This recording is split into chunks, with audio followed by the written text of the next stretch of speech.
everyone, and welcome to today's Explainer. Today, we're embarking on a massive journey through the modern machine learning landscape.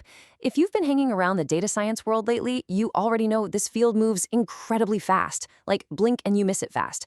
So we're going to break it all down, from the absolute ground floor basics all the way up to those bleeding-edge, enterprise-grade deployment strategies that separate a weekend side project from a robust, real-world AI system.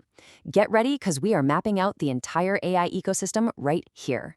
Okay, here's our roadmap for today. We'll hit 1, the foundation, 2, the milestones, 3, the toolkit, 4, the roadmap, 5, the obstacles, and finally, 6, the mastery. Let's kick things off with section 1, the foundation, AI, ML, and DL. So, artificial intelligence. Think of AI as the giant, overarching umbrella. It's the broadest concept we have in this space. At its core, AI is all about creating systems or machines that can do things that usually require a human brain. Reasoning, problem-solving, perception. Under this massive umbrella, you'll find everything from a classic, old-school, rule-based expert system playing chess, literally all the way up to a self-driving car navigating a busy city.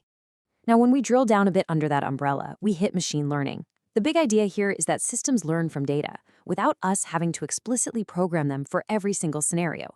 But here's the catch. Traditional machine learning often needs a lot of manual handholding. A human has to step in and say, hey, algorithm, these specific features in the data are important. That's where deep learning, which is a specialized subset of ML, really changes the game. It uses these multi-layered artificial neural networks to automatically extract features straight from raw, messy data. We're talking pixels in an image or sound waves in an audio file.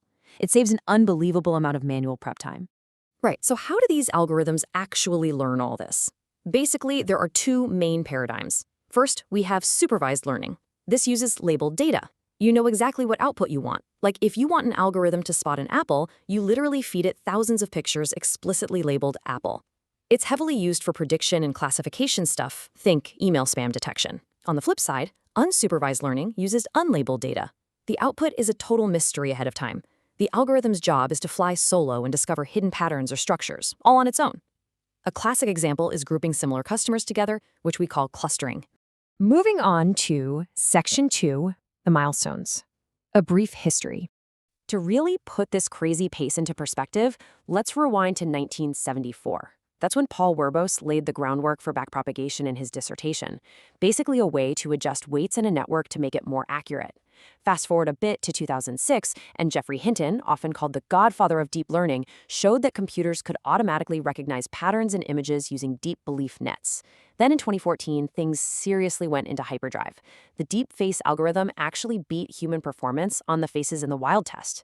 And in 2017, a huge, massive milestone. 29 out of 38 teams in the ImageNet Challenge hit a staggering 95% accuracy with their computer vision models. The speed at which this tech is evolving is just breathtaking. All right, let's look at the tools. Section 3, the machine learning toolkit. Now, the modern toolkit is kind of fragmented, but honestly, it's highly specialized. You've got TensorFlow, backed by Google. That's the enterprise powerhouse. It's your go-to for highly regulated, large-scale computer vision. Then there's PyTorch, backed by Meta. This is the absolute darling of the research community. Its Pythonic vibe makes it the absolute favorite for building those massive large language models. But hey, don't sleep on scikit-learn. If you're working with classical, tabular data and need clear interpretability, it is still the absolute backbone. And finally, Hugging Face. This has totally emerged as the ultimate bridge for natural language processing. It gives you thousands of pre-trained models that you can just fine-tune and deploy with barely any code. So what happens when your research team builds this amazing model in PyTorch, but your production environment is strictly built for TensorFlow? Well, enter ONNX, the Open Neural Network Exchange. ONNX is absolutely crucial. It's essentially the glue layer. It's an open format that lets you move ML models between totally different frameworks. It totally prevents vendor lock-in and lets you seamlessly deploy across clouds, edge devices, whatever. It keeps the modern ML stack incredibly flexible, which means you're not going to be pulling your hair out rewriting your entire code base just because you switch cloud providers. Okay, section 4, the engineer's learning roadmap. So how do you actually learn all this? Step 1, start with classical ML. Get comfortable with scikit-learn and XGBoost to handle standard tabular data and nail down your core evaluation metrics. Then, step 2, basic deep learning. You'll want to use Keras here. It takes like 5 to 10 lines of code to build and evaluate a model, which gives you a super solid foundation without drowning you in complex math right out of the gate. Step 3 is where you jump into advanced research and production, diving deep into PyTorch for custom architectures or Hugging Face for those big language models. And finally, Step 4, mastering the full MLOps stack.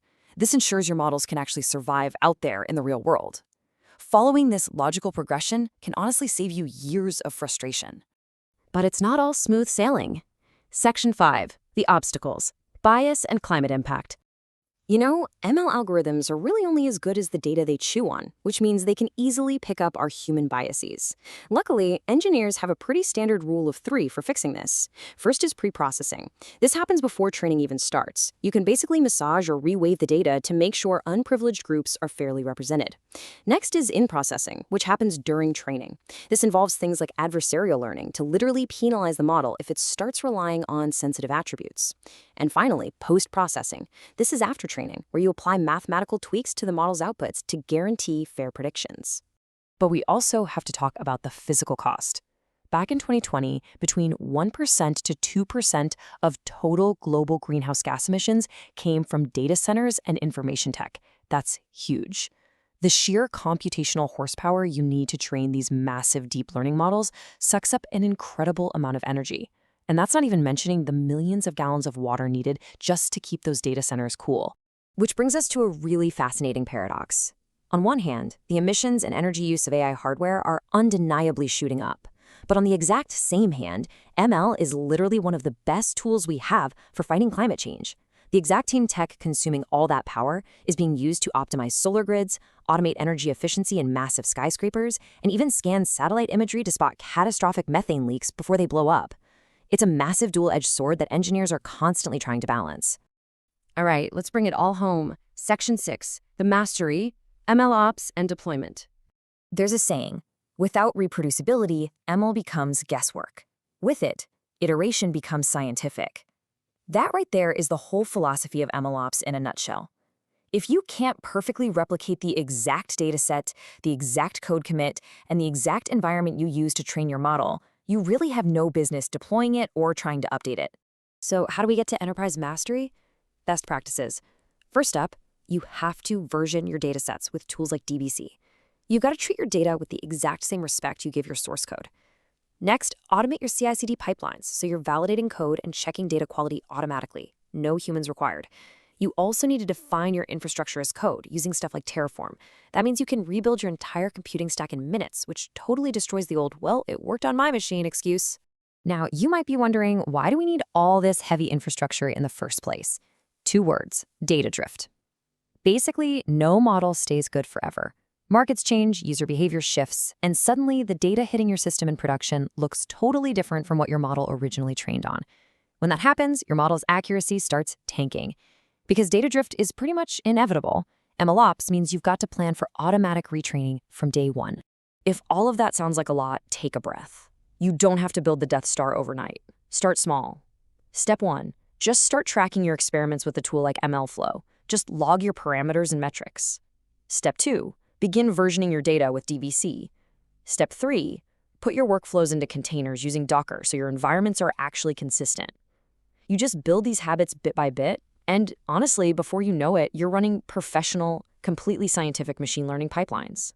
Wow, okay, we've covered a massive amount of ground today. Everything from the basic difference between ML and deep learning, through the major frameworks, the ethical hurdles, right up to MLOps mastery. It's a vast ecosystem, but as you've seen today, it's completely navigable if you just follow the roadmap. So taking a step back and looking at the whole journey we just mapped out, what step of the machine learning roadmap are you going to tackle first? Think about it, pick your starting line, and get building. Thanks so much for hanging out with me for this explainer, and I'll catch you in the next one.